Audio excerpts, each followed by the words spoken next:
Dhe kafja nuk ka pse të bëhet diskutim publik, pra. Ai ka ndodhur një fenomen, ka pas një lajm dhe qasja ndaj atij lajmit ndoshta bën lajm në vetvete. Por unë jam totalisht dakord që shumë më rëndësishme se çau diskutuan atë kafe që po prap nuk është sekret, se 14 vjet nuk kanë si me majt sekret, pra është diçka biseda që ne i bëjmë në përditshmërinë tonë. Çfarë u diskutua atje? Edhe një herë, pra, ajo që të thashun e, si mund t'jetë më afort Partia Demokratike, sipas mendimit secilit dhe gjithkush dha mendimet e tija.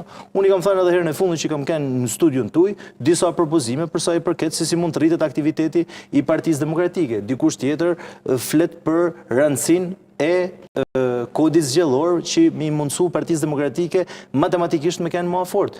E tjerë, pra diskutimet e një kafes nuk kanë pse bëhen publike. Domethënë nëse më pyetni mua, çfarë do duhet? Kush e thriti kafen? Kafe nuk e di kush e thriti Tedin. Mu më ka thirrë Ilir Ali Mehmeti, një kafe miqësore me kandidatë tjerë që nuk kisha pse me e ditë, sepse Ilir Ali Mehmeti është koleg, mik i partisë ku unë mbaj pjesë, dhe nuk shaf në një a shumë dramatike, mu nga marrë qindra mesazhe, po pra.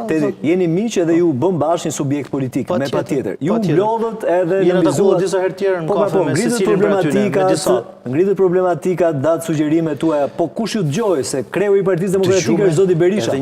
Asnjë nga ata atje nuk ka të drejtën që të ndryshojë PD-n, apo jo? Të drejtën për të ndryshuar PD-n e ka kryetari, apo jo, zoti Berisha. Tani ju kujt ja drejtoni? Edhe një herë, ne diskutimin e bëjmë çdo ditë dhe nuk ja drejtojmë domosdoshmërisht dikujt. Kur vi këtu unë i drejtohem publikut tuaj, kur shkoj tek departamentit ku unë mbaj pjesë, i drejtohem antarëve të këtij departamenti.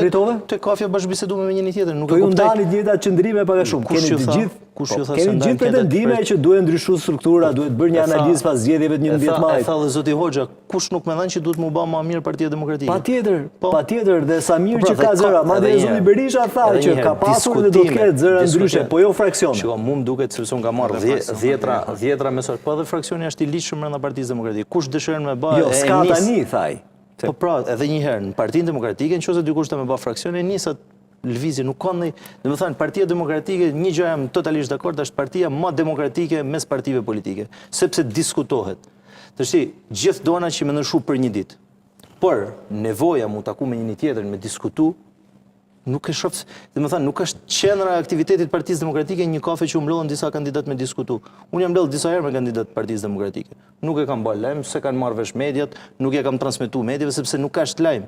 Pra nuk është lajm fakti që ne u mbledhme me diskutu për disa ide që kena rreth Partisë Demokratike. Gjithë ju që jeni kritik. Unë këtu dua. Unë shoh vetin punëtor, jo kritik. Unë shoh vetin që ndryshimi vjen nëpërmjet punës. Po duhet të jemi kritik pse? Po patjetër që duhet të jemi, po s'pa me shpirt kritik s'merr na hiç me politikë. Tek ata